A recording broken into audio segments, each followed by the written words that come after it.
106,9 FM Mercury, sahabat, dan selamat pagi Solusi SDM pagi hari ini di edisi Selasa ya sahabat, di tanggal 16 Januari 2024 hadir kembali menemani Anda sahabat. Dan kali ini perjalanan Solusi SDM akan membahas berkaitan dengan pentingnya keterampilan coaching bagi HR. Dan Anda bisa stay tune di perbincangan Solusi SDM ini melalui aplikasi on air sahabat atau di websitenya Mercury di www.mercuryfm.id.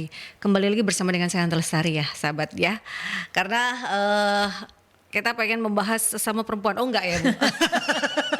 Itu yang lalu Mbak. Itu yang lalu ya Bu. Bukan ya sahabat.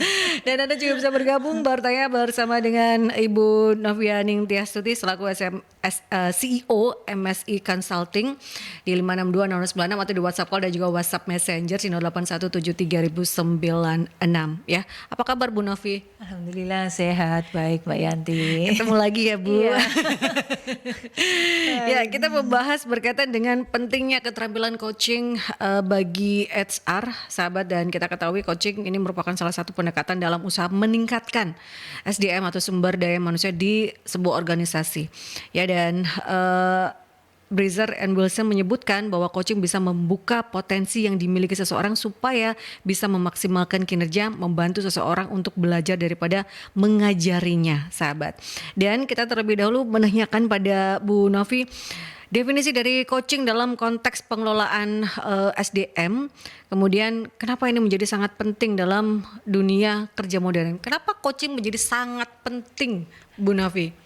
Iya Mbak, menjadi sangat penting karena gini, seringkali kalau kita ini bicara tentang kinerja gitu ya seseorang yang nanti dampaknya ke organisasi, itu seringkali kita ini ngomongnya itu yang pakai apa ya, pendekatan-pendekatan yang tinggi gitu ya, yang melip-melip bahasa Jawanya bahasa gitu ya Bu. Ya, yang daki-daki gitu ya, pakai pendekatan apa gitu ya. Nah sebenarnya ya pendekatan-pendekatan itu memang diperlukan, tetapi yang sebenarnya ada hal dasar yang penting dan bisa dilakukan dengan cara sederhana, yang dimana ini menjadi basis dari proses-proses yang lainnya, yaitu coaching Mbak gitu ya. Karena coaching ini sebenarnya sebuah proses sebuah proses interaksi di mana seorang coach ini dia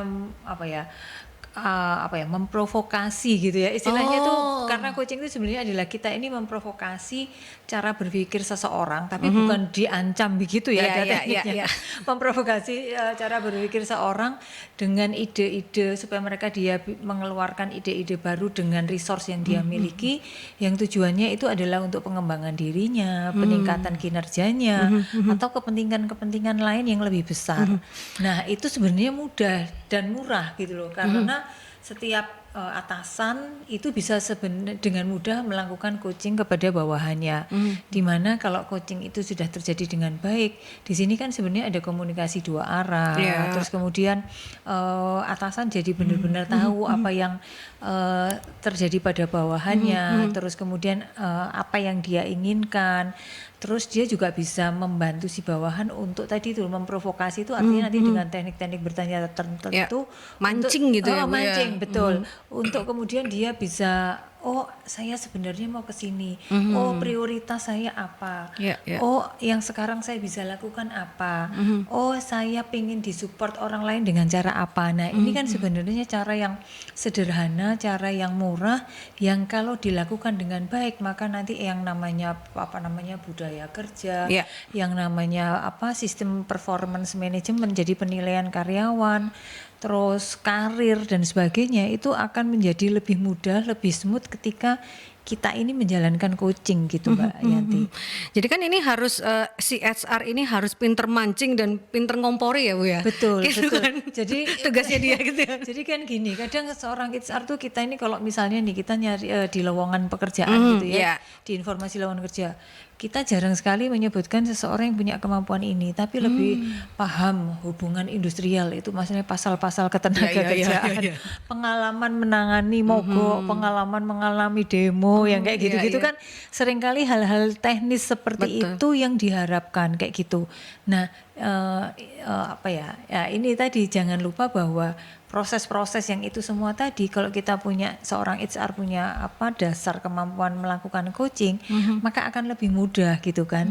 Ketika dia meyakinkan. Jadi karena coaching itu kan bisa dilakukan one on one itu individu, bisa dilakukan terhadap kelompok gitu. Jadi ketika dia bisa melakukan proses tadi coaching itu dengan baik, maka tadi itu kalau ada konflik, terus kemudian ada hal-hal yang kita perlu mengencourage seseorang, kita mau mengarahkan seseorang, memotivasi seseorang untuk melakukan sesuatu.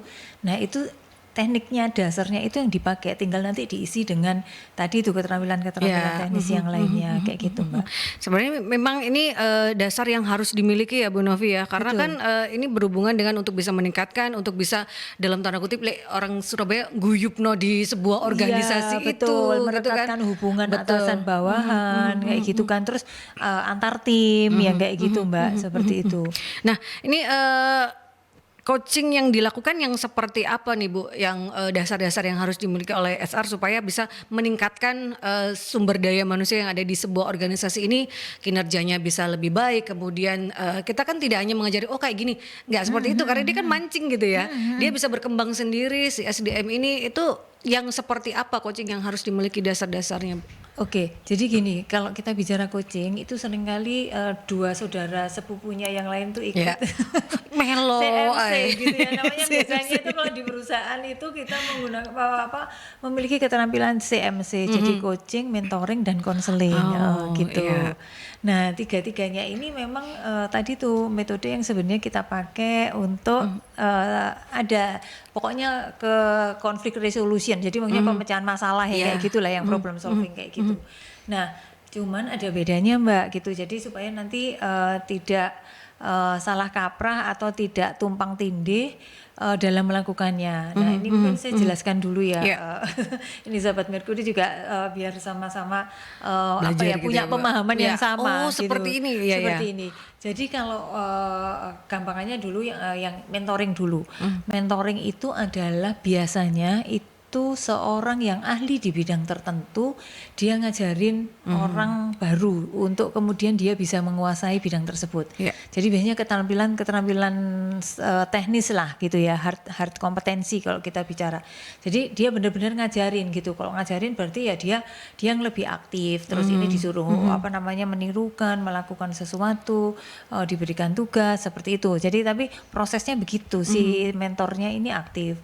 Terus kemudian kalau konseling itu biasanya kalau kita pakai di pendekatan ketika misalnya sudah ada hal-hal yang berkaitan dengan masalah-masalah lebih ke individual kayak gitu Mbak. Yang bisa menurunkan semangat kerja, betul. yang kayak gitu itu. Jadi sudah inilah masalah pribadi yang kayak gitulah kayak gitu. Jadi seperti konseling kalau kita misalnya pergi ke seorang psikolog kayak gitu Mbak, kayak gitu meningkatkan percaya diri. Jadi kenapa dia enggak perform? Oh ini ternyata enggak percaya diri.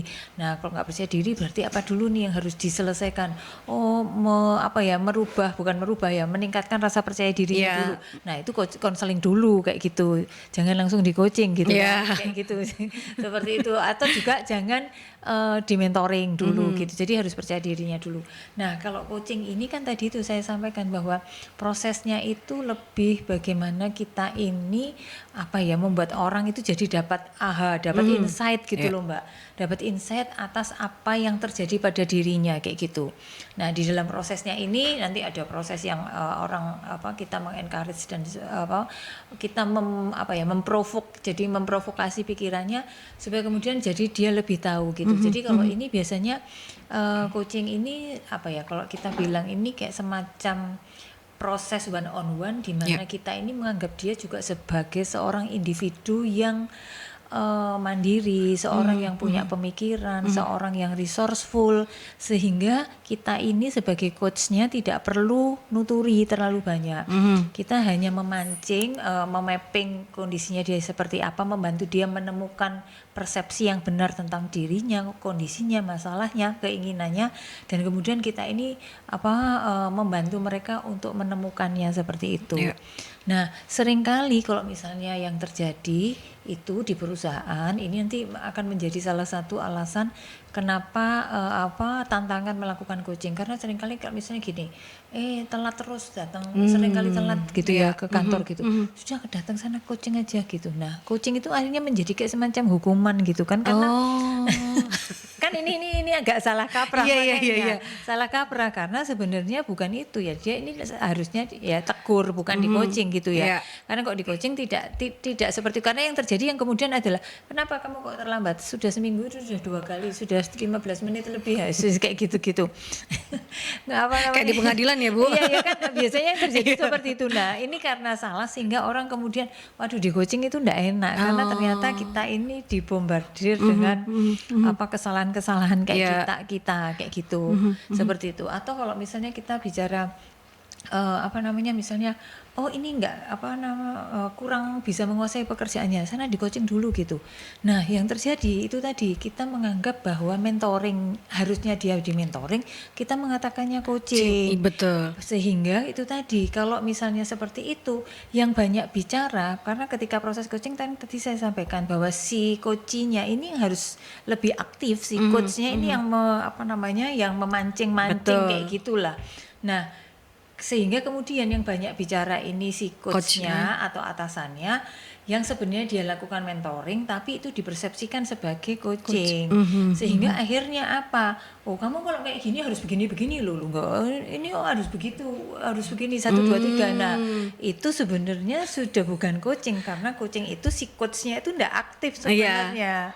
Kayak gitu, sehingga kemudian ya itu tadi orang jadi waduh di coaching itu ternyata enggak enak gitu lah, padahal itu tadi pengertiannya itu rancu tadi itu loh Mbak. Salah persepsi gitu ya Bu ya. Salah persepsi. Salah treatment akhirnya. Kan ini ada coaching, mentoring dan juga konseling gitu ya. Kata-kata ini kan berbeda sekali gitu ya. Untuk konseling adalah belakangnya eng semua sih. Iya, eng semua sih, cuman ya beda eng.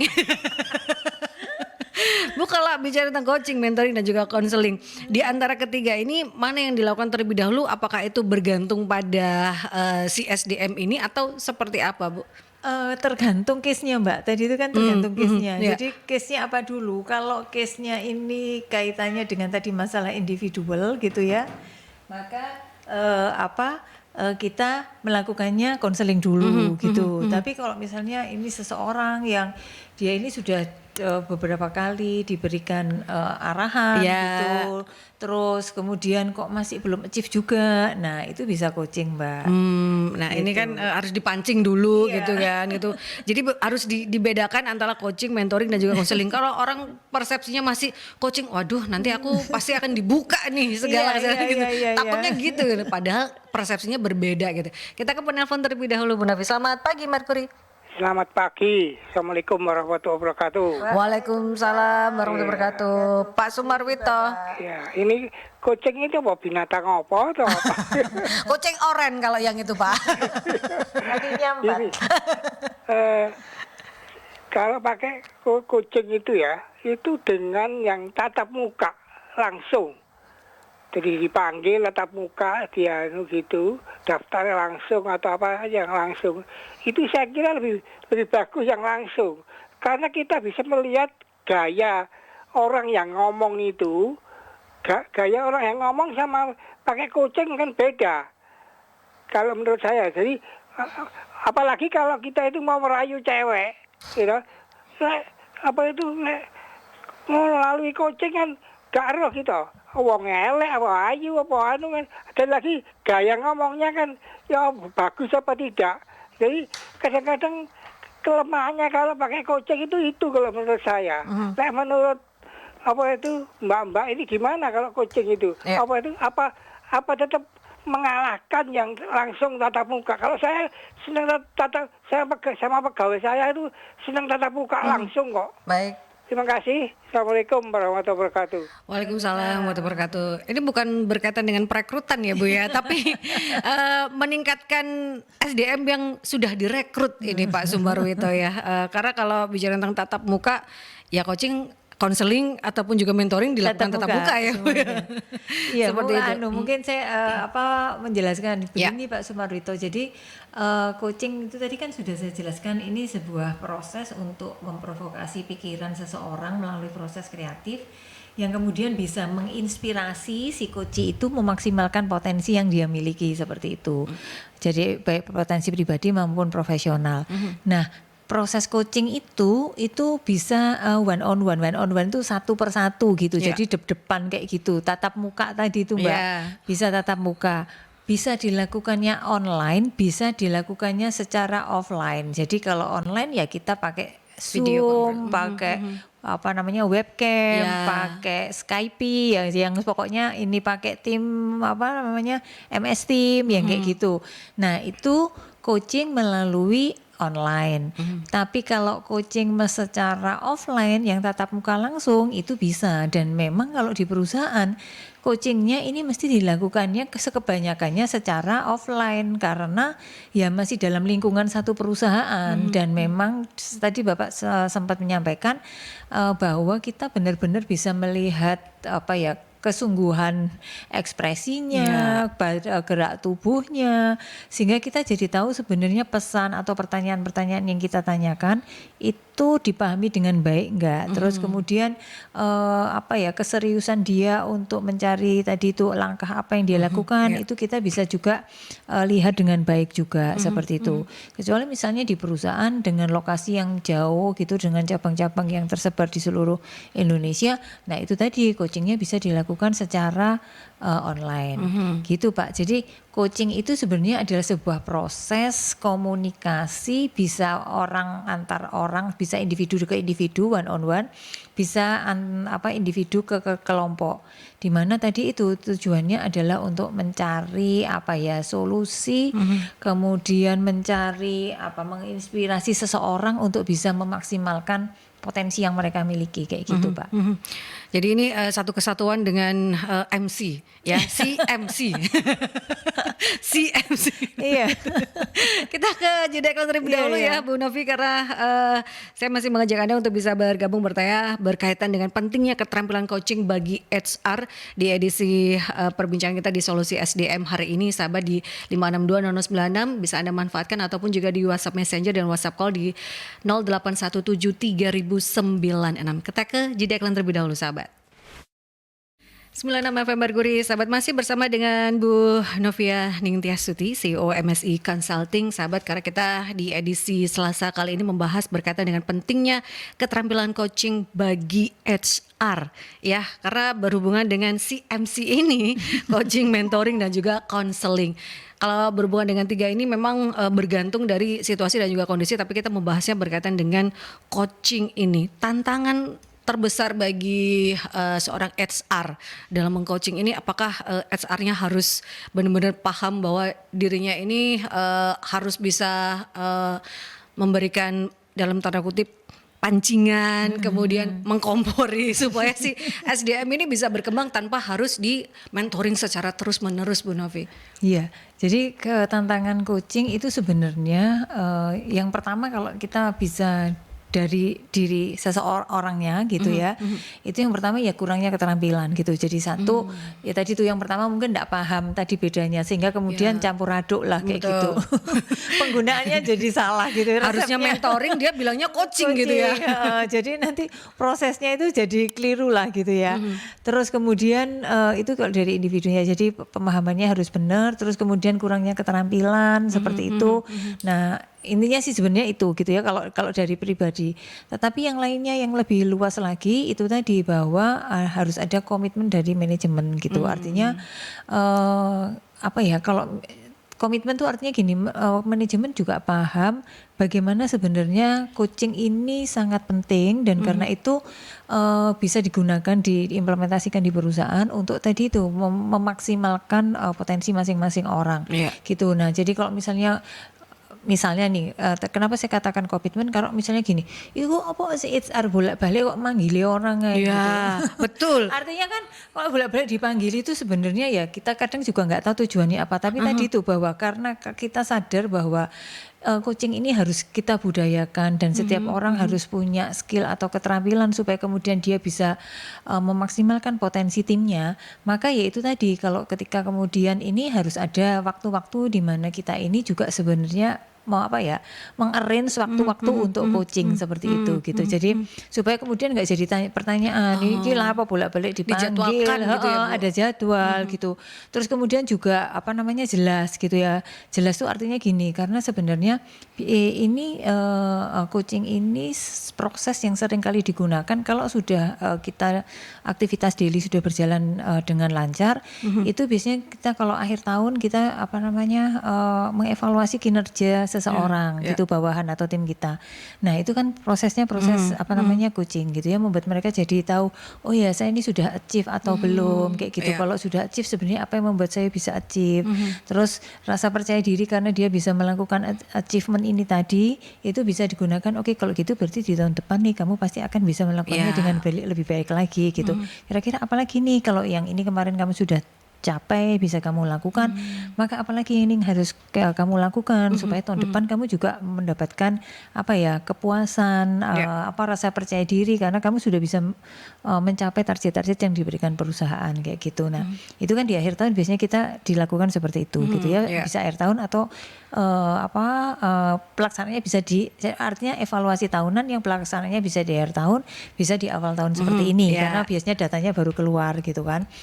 Nah terus kemudian biasanya ada setting target Mbak gitu. Jadi kalau sudah seperti itu pelaksanaannya bisa bersamaan dengan evaluasi tadi untuk setting target di tahun yang berjalan, tahun depan ini gitu.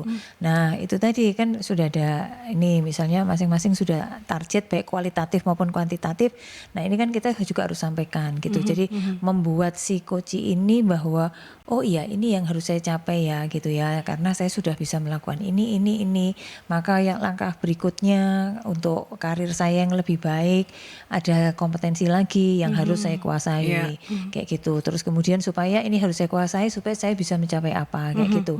Nah waktu setting target itu biasanya kita juga lakukan coaching ini juga. Jadi maksudnya tadi ada setting waktu. Di triwulan pertama misalnya, kemudian kita lakukan lagi seperti itu sampai seberapa apa yang sudah dicapai dari selama 3 bulan, progres apa yang sudah terjadi seperti apa, gitu. Seperti itu. Tengah tahun seperti itu. Jadi supaya apa? Ketika seseorang ini di akhir tahun itu enggak kemudian sudah di akhir tahun baru tahu, lu baru tercapai 50% lah, karena ini kan tidak dicicil. Dicicil ininya. Bukan cicilan bulanan tapi prosesnya dicicil. Proses bagaimana kesulitannya, hambatannya, terus kemudian feedback apa yang sudah baik, yang sebagainya. Nah itu karena itu tidak dilakukan, baru kemudian di akhir tahun mak bedunduk lu tercapainya cuma 50%, gimana kayak tidak gitu sesuai kan. target ya. Tidak sesuai target karena selama setahun berjalan ya sudah mengalir begitu saja. Seperti itu Mbak. Jadi CMC ini perlu untuk dilakukan penjadwalan ya Bu, baik itu coaching, mentoring dan juga konseling. Dan coaching ini adalah yang dilakukan per 3 bulan seperti apa nih, apa kendalanya gitu ya. Betul. Sebaiknya seperti itu, Atau kalau enggak ya kalau ada case-case tertentu misalnya juga misalnya ada project yang kemudian memang butuh treatment khusus misalnya kayak gitu. Project yang misalnya kemudian memang deadline-nya tough kayak gitu kan, kompleks pekerjaannya. Nah, itu bisa dilakukan ke sana. Nah, tergantung pada saat itu butuhnya mentoring atau coaching kayak gitu. Jadi HR ini yang akan melihat seperti ini, tapi juga si SDM ini juga bisa, saya kok ini rasanya ada yang itu ya, saya pengen meningkatkan skill tapi ada hambatan. Nah, hambatan itu yang bisa di-sharingkan kepada HR supaya bisa dicarikan jalan keluar terbaik gitu ya. Betul.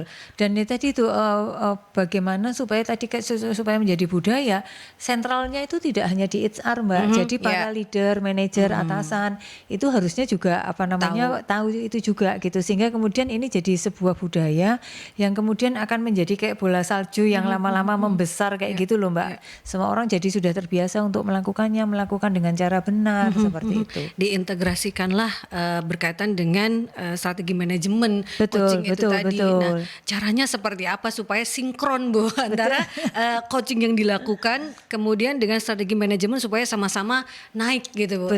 Itu bagaimana mensinkronkannya? Apakah perlu dilakukan pertemuan secara khusus kah atau penjadwalan atau seperti apa? Ya, jadi mensinkronkannya itu biasanya dengan ini Mbak, dengan KPI gitu ya. Jadi kaitannya dengan begitu gitu. Jadi atas sebuah target yang harus dicapai, maka coaching ini membantu si si staff atau karyawan tersebut untuk bagaimana dia bisa mencapai. Nah, untuk itu diperlukan proses coaching kayak gitu kan. Jadi bisa di waktu ini KPI atau misalnya kemudian ada perubahan organisasi kayak gitu Mbak. Nah, perubahan organisasi itu kan mungkin juga karena perubahan organisasi misalnya merger kayak gitu kan. Terus kemudian ada unit bisnis yang dilepas, terus atau kemudian ketambahan unit bisnis baru itu kan sangat mungkin gitu kan ya kalau kita di sebuah perusahaan. Nah, itu tadi bagaimana kemudian dalam situasi yang kemudian terjadi orang kalau gitu seperti itu kan kayak terjadi perubahan, orang masih galau, terus orang masih bertanya-tanya. Berubah dari zona nyaman gitu ya. Ya betul, zona nyamannya terganggu. Nah seperti ini selain bahwa kita sudah announce, kita sudah sampaikan bahwa kita ada perubahan organisasi, akan seperti apa seperti itu. Orang kan secara pribadi itu masih masa depanku nanti ke depan seperti apa ya. Kalau aku dipindah ke unit bisnis yang baru, akankah mampu nggak saya melakukannya, kerjaannya seperti apa, padahal aku bisanya selama ini pekerjaan ini aja kayak gitu kan. Perform saya bagaimana nantinya betul. Nah kayak gini ini kan HR harus memotori bagaimana supaya tadi itu para leadernya juga bisa membantu timnya untuk tadi itu kalau ada yang galau-galau dan sebagainya untuk bisa ini, apalagi kan kalau misalnya kita bicara tentang tadi sebuah usaha, kemudian ini ada salah satu divisi atau ini yang kemudian dipecah menjadi unit bisnis sendiri. Nah itu tadi atas kondisi yang berubah ini dengan tim yang galau, waduh ini biasanya ada ini sekarang kita harus rangkap pekerjaan kan kayak gitu. Karena nah ini kan perlu banget coaching gitu. Artinya sebelum dilakukan mentoring, nah ini kan nanti mentoring itu lebih ngisi ke ilmu baru yang dia harus kuasai. Tetapi ketika itu tadi kita ini harus membantu dia untuk membuat mendapatkan persepsi yang benar terhadap perannya saat sekarang dengan adanya perubahan itu. Seperti itu, sehingga dengan demikian keraguannya hilang, kan diharapkannya dengan seperti itu keraguannya hilang, kepercayaan diri meningkat, muncul optimisme seperti itu, terus keinginan untuk mau mempelajari hal barunya ada, yang kayak gitu itu kan harus dimunculkan dulu gitu loh. Jadi sudahlah yang ketakutannya tadi sudah hilang. Nah kemudian barulah nanti kita ayo dengan seperti ini kan pasti target baru, tugas-tugas baru muncul. Nah dia akan lebih lebih siap untuk bisa menjalankan peran barunya. Kayak gitu itu contohnya Mbak, yang tadi misalnya ada beberapa divisi, terus ada satu divisi yang sebenarnya penyumbang revenue besarnya, tapi karena sebuah policy ini harus digabungkan dengan yang lainnya, kayak gitu harus dilepas kemudian digabungkan dengan yang lainnya. Ini kejadian beneran Mbak, ini soalnya kemarin baru ketemu saya. Ini di sebuah BUMN yang dia ini melakukan aksi korporat besar-besaran, yang kemudian ini dibuatlah kayak ada holding, ada subholding, yang kemudian tadi itu bisnis-bisnis yang sejenis ini nggak boleh maksudnya nggak boleh kalau dulu masih regional gitu, sekarang ini harus sesuai dengan bisnisnya. Jadi yang lini bisnisnya sama itu harus jadi satu. Nah tadi itu karena di mapping lini bisnisnya sama, ini nggak boleh nih gabung di sini. Dulu memang ini masuk di salah satu regional gitu kan. Tapi kemudian ini harus pindah ke karena sekarang sudah nggak ada regionalnya, itu sudah dipupus tapi lebih ke lini bisnisnya. Yang disesuaikan lah ini lini bisnisnya ini harus masuk yang ke sana. Nah itu tadi itu kan banyak hal yang membuat orang bingung, ambigu, khawatir. Tapi kan ada juga yang kemudian jadi demotivasi kan Mbak. Betul. Itu. Ada orang yang wah ini kesempatan baru, saya bisa akan berkembang lebih. Nah ada beberapa, tapi kan waduh saya kan biasa gini. Nah orang kan beda kepala, beda persepsi ya Bu. Nah, itu untuk menyamakan persepsi supaya ini loh jangan khawatir, pasti akan ada jalan gitu ya Bu. Dimotivasi itu tadi, dipancing, kompori itu tadi itu tugas dari HR untuk bisa. Ya, menyamakan jadi persepsi itu. menyamakan persepsinya itu tadi. Jadi kalau tadi itu masuknya kemana? Masuknya ya tadi itu gitu loh, di tempat-tempat yang itu tadi. Misalnya ada orang baru, staf baru kayak gitu. Ya. Nah itu atasan itu di awal setelah misalnya mereka masuk ke orientasi ya. gitu ya, pengenalan tentang perusahaan, tentang pekerjaannya seperti itu. Nah itu tadi setelah mentoring atau sebelum mentoring, si anak ini kemudian diajak berpikir nih, ini kira-kira maksudnya tadi tuh memasukkan ide-idenya tadi untuk ini kamu mau mencapai apa. Nah baru nanti hal-hal yang sifatnya teknis yang nggak bisa si anak baru ini atau staf barunya ini di mentoring kayak gitu Mbak. Gitu. Itu yang harus dibedakan gitu ya sahabat Bana, bergantung dengan permasalahan yang ada. Iya. Ini sudah ada pertanyaan yang masuk Bu Novi dari Ibu atau Mbak Firda ini. Bagaimana sebuah coaching oleh seorang HR tidak terkesan membosankan bagi karyawan? Bagaimana Bu caranya? PR ini ya. Karena kan kadang orang mendengarkan sana iya, tapi kan untuk dimotivasi itu kan perlu effort dari seorang HR ini supaya tidak membosankan bagi seorang SDM ini Bu Novi. Jadi gini, ini membosankan buat karyawannya atau HR-nya? Supaya tidak terkesan membosankan bagi karyawannya. Bagi karyawan ya, oke. Jadi kalau sebagai gini, karena proses coaching itu kan sebenarnya gini, ini Bu Firda. Jadi prosesnya sendiri ini kan memang misalnya kita one on one gitu ya. Jadi satu persatu seperti itu, satu persatu. Nah, ketika kan gini, sebenarnya proses coaching ini adalah sebuah proses yang aktif yang menurut saya tidak mungkin membosankan, terutama bagi si coachnya. Karena apa? Sebenarnya dia yang diajak berpikir keras, diajak untuk mengeluarkan ide-ide kreatifnya supaya kemudian tujuannya tadi kan tercapai kayak gitu. Nah, disinilah peran coachnya, dia harus percaya sama coachnya gitu kan. Yang pertama harus itu Mbak, jadi harus ada trust. Nah, terus kemudian harus terbuka kayak gitu. Terus kemudian berkomitmen gitu ya. Jadi kalau menurut saya ini penting. Jadi coachnya ini harus percaya, terbuka dan berkomitmen. Dan ini yang harus juga dipegang oleh coachnya, bahwa dia harus memastikan bahwa si coachnya dia gitu ya, jadi staff yang di coaching itu nanti dia orangnya percaya dengan kita, supaya kemudian dia mau terbuka menyampaikan apa yang dia inginkan, ndak malu, ndak takut ditertawakan, tidak merasa ideku kok sepele yang kayak gitu kan. Nah seperti itu, sehingga kemudian nanti itu dia mau berkomitmen untuk melakukan tadi itu kalau saya bilang insight yang dia dapatkan dari proses coaching yang terjadi. Nah, ini lagi mungkin peran coach dulu ya, peran coach supaya kemudian tadi itu tidak kemudian bukan hanya membosankan, tetapi juga supaya tujuannya tercapai.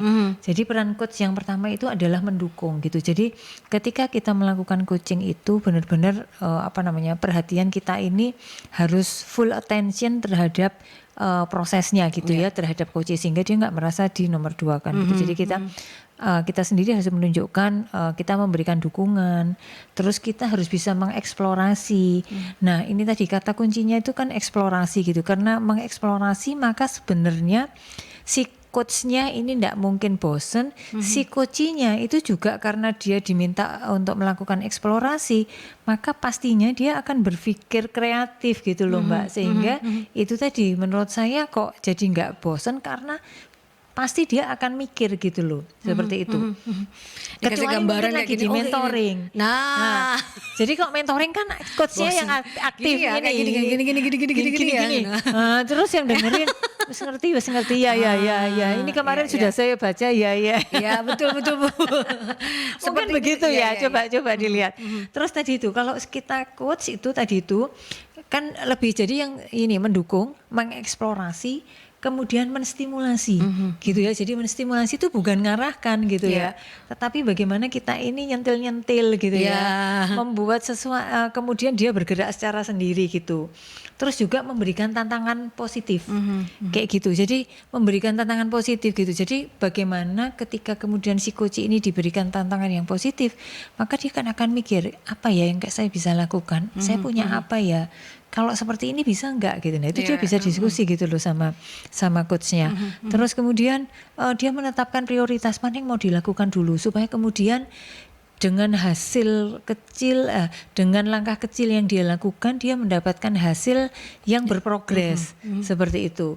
Terus kemudian juga yang penting adalah si coach ini harus bisa menjaga kerahasiaan. Nah, Gitu tadi. Kalau yang satu tadi trust sama kita, yang Coaching-nya satunya yang kita coachnya harus bisa jaga menjaga rahasia. kepercayaan yang diberikan.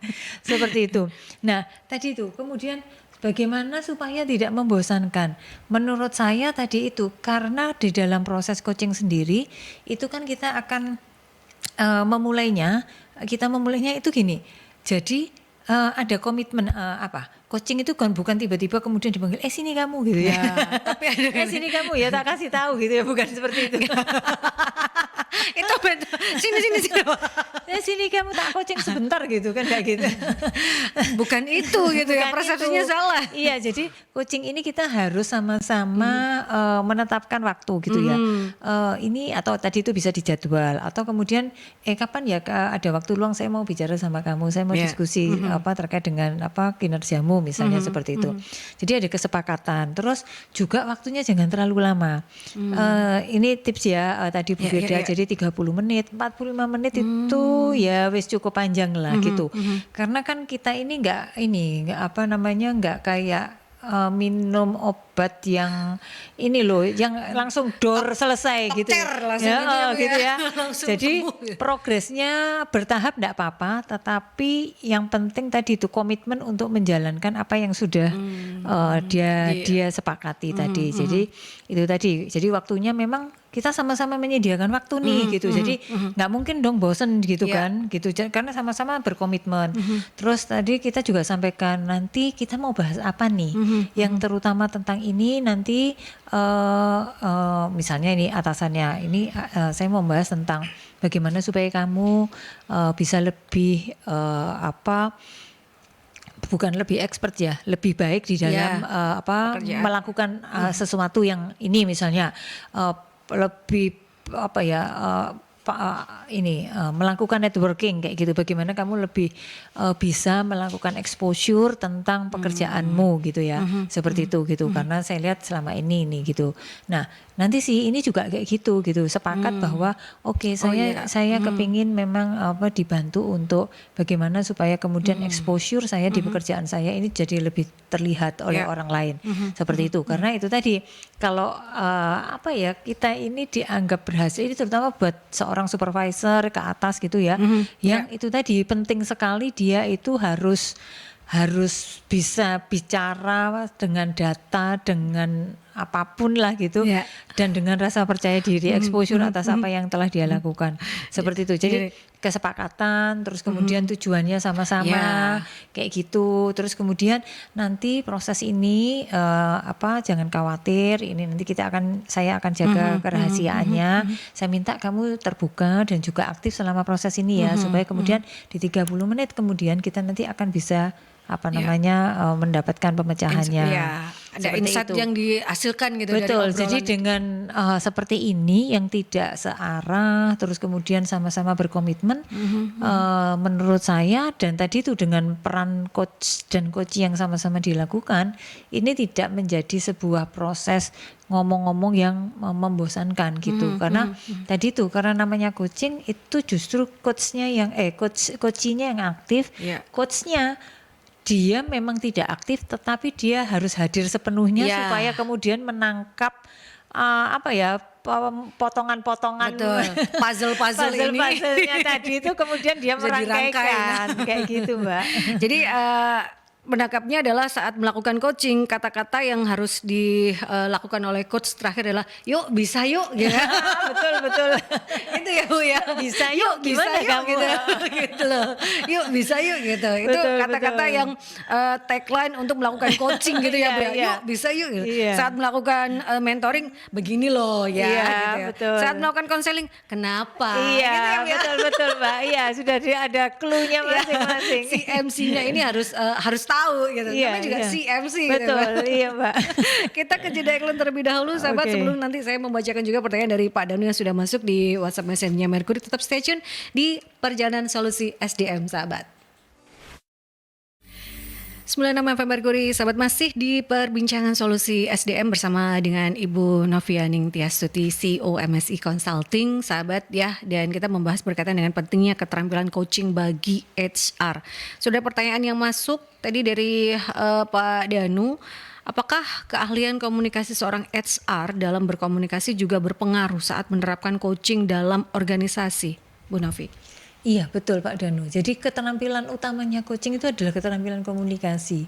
Komunikasi itu bukan cuma ngomong loh ya. Jadi komunikasi Betul. itu sebenarnya kita Interaksi itu kan komunikasi ya, Bu? interaksi di mana kita bisa menyampaikan apa yang kita pikirkan supaya bisa dipahami orang dengan baik. Nah, dipahami dengan orang bisa dipahami orang dengan baik itu kan tergantung orangnya. Jadi artinya kita bisa menyesuaikan diri, cara penyampaian kita sesuai dengan siapa yang kita hadapi kayak gitu. Ya. Jadi ini komunikasi itu intinya sebenarnya di sana bukan sekedar orangnya pintar ngomong gitu, pintar omong, tapi kalau dia suka mendominasi kan ya itu menyebalkan dan Ya, malah betul. dalam tujuan apapun itu pasti tidak banyak tercapai gitu kan, karena satu arah. Betul, satu arah saja Bu, betul. Satu arah gitu. Jadi keterampilan komunikasi ini menjadi sangat penting Pak Danu, menjadi keterampilan pertama yang harus dikuasai. Lalu kalau misalnya ini keterampilan apa lagi yang harus dikuasai oleh seorang ini Coaching gitu. seorang coach gitu ya. Jadi kemampuan untuk berempati gitu, berempati, membaca bahasa tubuh yang kayak gitu-gitu lah. Jadi membaca yang tidak tertulis dan tidak terucap. Nah ya, itu kan ya, kayak gitu. betul. Misalnya juga kita tahu bahwa dengan kira-kira apa nih solusi yang kamu bisa ini kan gitu ya. Terus kemudian dia tuh gini, dia nggak ngomong gitu, tapi tangannya garuk-garuk kepala misalnya, terus lihat ke atap gitu. Ya, Kan ya. artinya sedang bingung nih. Nah kalau bingung berarti kita bisa membantu dia kan. Oh lagi bingung. Kalau bingung berarti apa yang harus dilakukan gitu. Nah kita bisa nambahin kata-kata. Oke kalau gitu coba cari cara apa sih yang paling gampang aja deh, yang paling terpikirkan saat sekarang kayak gitu. Nah terus dia bisa ngomong. Oh kayak gini nih gitu ya, jadi gitu. Oh iya ya berarti Ya. itu kamu bisa gunakan untuk apa gitu. Selama ini dipakai untuk apa kemampuanmu ini gitu.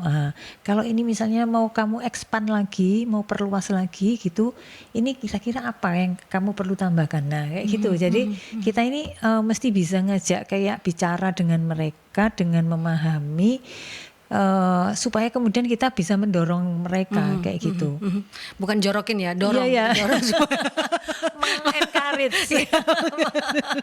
supaya mereka bisa maju gitu ya. Iya, iya, Sesuai iya. dengan kemampuan dia gitu ya, untuk meningkatkan gitu sahabat. Betul. Karena nanti kalau misalnya kita bicara tentang sebuah hal yang sama dengan orang A, dengan orang B pasti beda ya, kan. betul, Beda pendekatannya juga caranya pasti beda gitu. Masing-masing orang karena punya cara yang unik kayak gitu kan, Mbak, betul. yang sesuai dengan dia. Berbeda gitu ya, beda kepala karena gitu ya. Dan untuk para pengelola SDM atau para SR ini, apa saran yang bisa diberikan oleh Bu Novi berkaitan dengan penerapan coaching dalam tugas mereka supaya itu tadi jorokinnya itu sesuai dengan koridornya gitu ya Bu ya, supaya pelan-pelan tapi pasti, kemudian dorongannya sesuai gitu supaya ini si SDM ini bisa berkembang, bisa meningkat dengan kepercayaan diri yang luar biasa, dengan skill yang terus bertambah juga dengan coaching ini, seperti apa Bu? Oke, jadi kalau kita mau melakukan coaching itu tadi ya prinsip-prinsip dasarnya itu yang harus tahu dulu, harus bisa dilakukan gitu, dan itu bisa dilatih Mbak. Ada sertifikasinya juga seperti itu, iya. gitu. MSI punya. Gitu. Nah, nggak usah bingung, nggak usah susah nyari, udah Iya, MSI ikut punya pelatihannya seperti aja itu. gitu ya. Nah, terus kemudian dia ini harus mengaitkan dengan tujuan organisasi. Jadi apa yang dibutuhkan organisasi saat itu gitu. Jadi kita misalnya nih kayak tadi itu perusahaan yang habis ada merger lah atau pemisahan unit usaha. Nah, isu besarnya apa gitu Ya, kan? Isu besarnya orang itu jadi kegalauan massal. Iya. Kegalauan Betul. massal. Kegalauan Seperti- massal Bu. Iya. Seperti saya. Saya nggak tahu loh galaunya Mbak Yanti apa. Kegalauan massal. Nah itu tadi si HR ini harus ngerti. Oh berarti gimana nih gitu ya. Jadi memastikan kepada leader-leader ini karena agenda besarnya kita ini, maka pastikan bahwa tim yang ada di bawah masing-masing itu juga mereka sudah firm gitu, maksudnya mereka sudah clear, nggak ada ketidakpastian lagi, mereka maunya sudah nggak ada hal-hal yang masih jadi tanda tanya terus kayak gitulah, untuk meluruskan situasinya kayak gitu. Nah itu tadi mengaitkan dengan tujuan organisasi. Yang pertama kalau misalnya tadi sedang posisi yang tadi tuh kegalauan massal, atau misalnya ini sudah berjalan baik tapi kita ini mau mengakselerasi revenue, mengakselerasi pertumbuhan usaha gitu kan. Mungkin karena kemarin habis terpuruk karena COVID, terus sekarang kita melihat peluangnya ada lagi, bagaimana kita mau mengakselerasi pertumbuhan usaha. Nah ini kan seperti ini, berarti kita ini butuh apa sih? Butuh orang-orang ini tahu bahwa mereka tidak bisa bekerja hanya seperti ini saja. Mereka harus mengeluarkan effort yang lebih besar lagi gitu kan. Nah ini kan kalau orang sudah kayak misalnya mesin tuh Mbak, sudah lama nggak dipanasi gitu ya, sudah berjalan begitu saja. Terus kan ini perlu kayak agak tadi itu dibakar-bakar, dikompori dulu, tadi ya, gitu ya supaya sedikit panas mesinnya gitu kan. ya. Nah ini kan kita harus ini tadi, orang-orang nggak bisa dibiarkan dengan mindset lamanya. Mereka harus kemudian ini loh ada hal lagi pencapaian yang harus mereka lakukan seperti itu. Mereka harus belajar hal yang baru, harus mau menyisihkan waktu lebih banyak, makin banyak pertemuan-pertemuan yang kemudian ini tadi membahas proyek-proyek supaya kemudian akselerasinya menjadi tumbuh yang kayak gitu. Nah ini juga ya itu tadi kita harus bisa mengaitkannya seperti itu. Seperti itu. Jadi bagaimana tadi pertanyaannya supaya para pengelola HR bisa melakukan dengan baik, itu apa yang saran yang bisa dilakukan untuk menerapkan coaching supaya tugas mereka itu seperti koridornya sesuai dengan tadi. Satu kan mengaitkan dengan tujuan kondisi perusahaan dan tujuannya. Lalu kedua dia harus bisa meyakinkan manajemen bahwa ini adalah satu proses yang memang mereka agree gitu ya. Jadi manajemen agree kayak gitu. Seperti itu. Jadi dapat komitmen, terus kemudian juga keterlibatan para leader kayak itu harus dilakukan gitu. Karena kalau enggak HR di sebuah gitu ya, organisasi gitu kan berapa banyak sih orangnya gitu kan, bisa jadi kan rasionya kalau misalnya ini termasuk ya tim HR misalnya mulai dari manajernya, supervisor sampai staffnya kan bisa rasionya tuh 1:150 karyawan misalnya kayak gitu kan. Jadi kan meskipun tim HR-nya itu katakan 5 gitu, karyawannya 750 atau berapa, ini kan nggak bisa kalau HR-nya semua, ya harus melibatkan semua lininya tadi itu Mbak. Kayak gitu. Jadi itu yang menurut saya harus dilakukan supaya kemudian lebih smooth jalannya.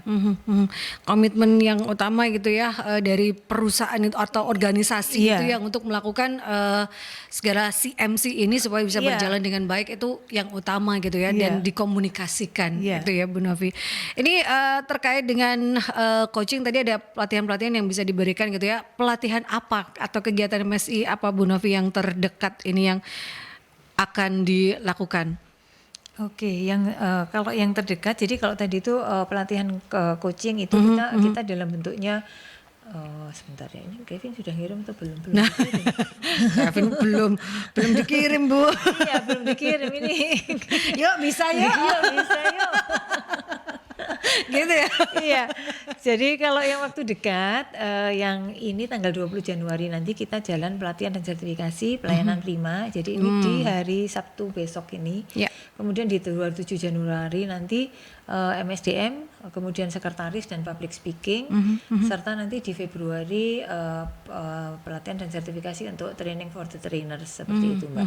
Dan nanti kita akan ada webinar mulai minggu depan sepertinya, itu series tentang kesehatan, baik kesehatan fisik maupun kesehatan mental kayak gitu. Itu dan yang nanti terpenting ya. ya. Itu betul. Nanti kita ada 5 series dan kita kerjasama nanti pasti dengan Mercury. Iya, setiap Jumat itu setiap Jumat seperti biasa. Seperti biasa gitu ya. Terima kasih Bu Novi, kita waktunya sudah mendekati pukul 9. inilah pentingnya keterampilan untuk coaching bagi HR ya, sahabat. CMC harus diingat selain coaching tadi ada mentoring dan juga counseling. Tagline-nya juga ada gitu ya, kata-kata kuncinya Iya, gitu ya. kata-kata Kalau kuncinya. counseling itu ada apa, kenapa gitu ya. Tapi kalau mentoring begini loh ya, seperti ini gitu ya. Tapi kalau coaching ini yang kita bahas, yuk bisa yuk gitu ya. Betul Mbak Yanti. Terima kasih. Jadi sudah dirangkumkan itu tadi. Sekalian itu closing statementnya. Closing statementnya itu ya Bu ya. Padahal saya mau nanyakan closing statementnya. Jadi langsung dirangkum sama benar, yuk bisa yuk gitu ya. Iya. Ini terkait dengan pentingnya keterampilan coaching bagi HR itu tadi. Selain juga HR yang berperan, yang tidak kalah pentingnya adalah si coaching ini, si SDM ini ya Bu ya, harus memiliki trust yang utama, terbuka dan juga komitmen untuk mau nih bareng-bareng untuk bisa bertumbuh gitu ya sahabat. Terima kasih sekali lagi Bu Noviniang Tiastuti, CEO MSC Consulting sudah hadir, sudah memberikan kita banyak insight, banyak inputan berkaitan dengan pentingnya keterampilan coaching, karena memang tidak hanya penting bagi HR tapi bagi para SDM inilah. Betul. Supaya bisa bertumbuh dan juga berkembang. Yuk bisa yuk ya. Dan kita ketemu lagi sahabat di perjalanan solusi SDM minggu depan, karena hadir setiap hari Selasa dari pukul 8 hingga 9 pagi, dan perjalanan solusi SDM bisa Anda saksikan kembali di YouTube channel Mercury di Radio Mercury 96. Saya Antel Sari harus pamit. Wassalamualaikum warahmatullahi wabarakatuh. Waalaikumsalam.